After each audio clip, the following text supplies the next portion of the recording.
What's good, guys? Welcome back to the channel. So as you could hear that sound that we got going on, we know that it's the power steering. It's honestly cold as shit today. I really wish I had done this in the summer, but that's what you get when you play games with these cars, you know. TSX is a great car, but it's up there in age, right? Like mine is in 06. Here's a way to tell, well, to confirm that your power steering is the issue. When I open up the reservoir here, let me just show you guys. My power steering fluid, you guys see that bubbling? It literally looks like Coca-Cola. So we know that there is air in the line. All right, so there are two little rubber O-rings, okay? You got this one and you got this one. So I bought these because, again, these have never been changed since I've owned the car. 280,000 K. Chances are these rubber washers, they get flat over time or they get cracked. I mean, I'm in a cold climate over here, like I'm in Canada, so it goes through seasonal changes, you know. You got one underneath here and you got one underneath here. Pretty straightforward on how to change them. And if it doesn't fix it, at least I know, and then I can go and grab a power steering pump from a junkyard or whatever you want to do. If you want to go buy an aftermarket one, you could do that too. And one way or another, we're gonna have these fresh O-rings in the lines, which is good to do anyway. Another thing I'm gonna recommend you guys is do not do what I did here.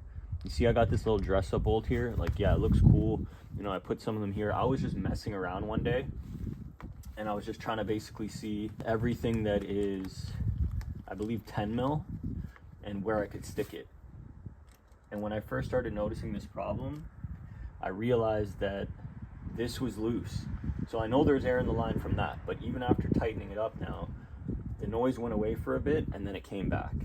Yeah, just don't do this shit. Don't do what I did. Do not use a dress-up bolt or anything like that on an essential component, because these things, again, they just use like an Allen key and they're nice. It's a Password JDM one, but you can't tighten it to the same like torque spec you would with like a regular hex bolt.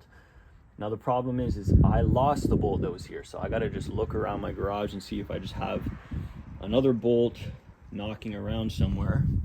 Let's just get to the actual repair. So a couple things you're gonna need: get a dirty rag, get a water bottle, and just cut the top section off of it, or some kind of a container, because when you open this up, it's gonna leak. Not a lot, but we're trying to keep the engine bay clean. There's absolutely no reason to not do this, and then you have more work and more to clean up for yourself after. So let's see. So yeah, so see, we got some leak, not a lot.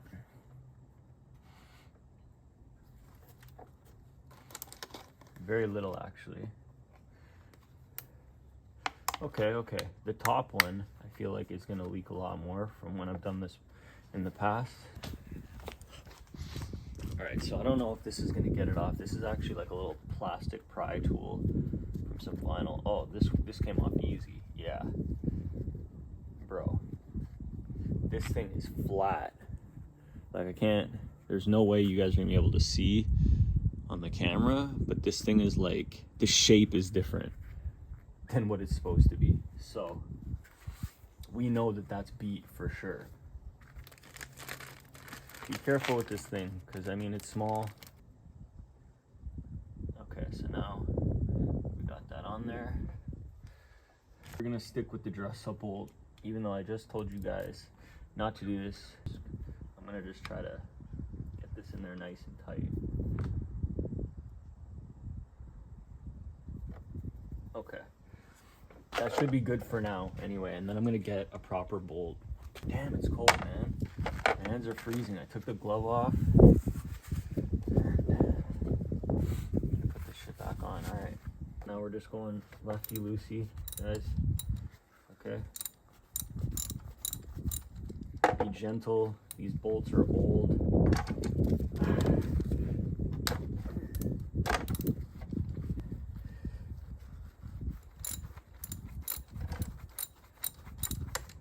And the socket wrench sucks.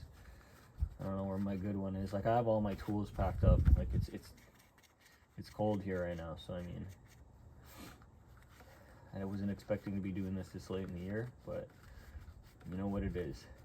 Now keep in mind, even if you don't own a TSX, like this applies to really any car. I mean, you're gonna get that same sound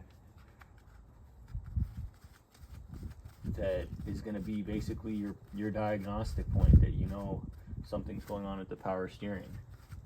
It's a pretty distinct sound. It's a whining sound. When you turn the wheel, it gets louder. But the repair that we're doing obviously applies to Hondas and Acura. So now we got the bolts off. So here we go. Let's prep to take this fitting off. So you're just gonna jiggle it.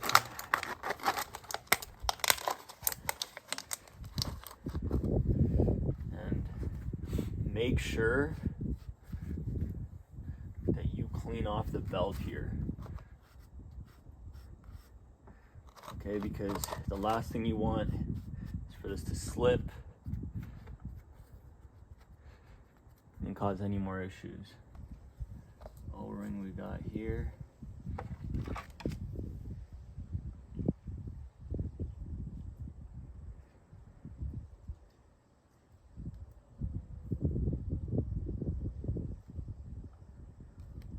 It's looking pretty flat.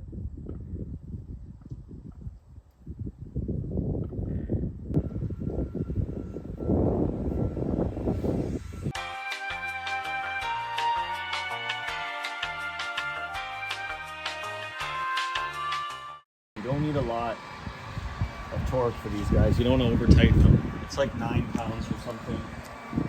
But anyway, let's fire it up and see what's good.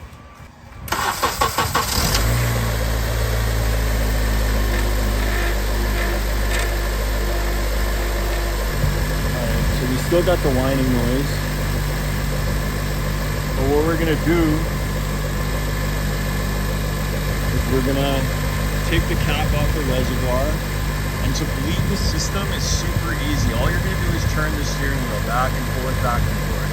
You take this off, the cap off, it makes it a little easier to bleed the system.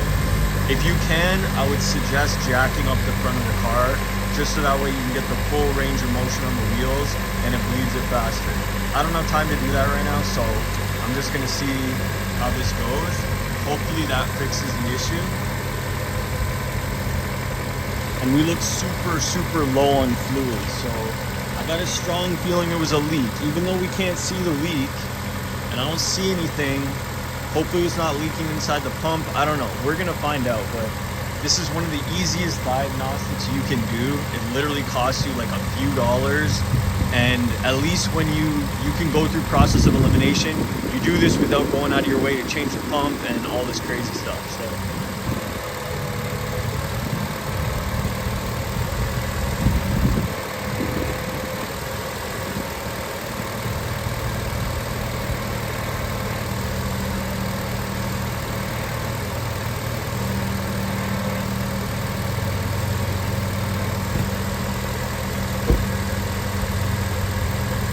Alright guys, so I just turned the wheel a few times. I don't know if you can hear it through the video, but I don't hear any more sound.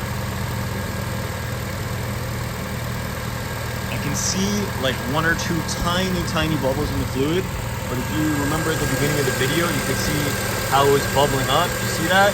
Nice and smooth like it's supposed to be. It's definitely super low, so we're gonna go to Acura and pick up some more power steering fluid just to top this up. But seems like it's good. And it's crazy how like something so small, just that little tiny rubber O-ring can cause air to leak into the system. So highly recommend doing this, guys, even just for the sake of like future proofing and maintenance on your car. If you have one of these cars and you've never done it, or you bought it from somebody or whatever, just assume it's never been done before and just do it, because it's probably one of the cheapest repairs you can do, and you prolong the life of your power steering pump.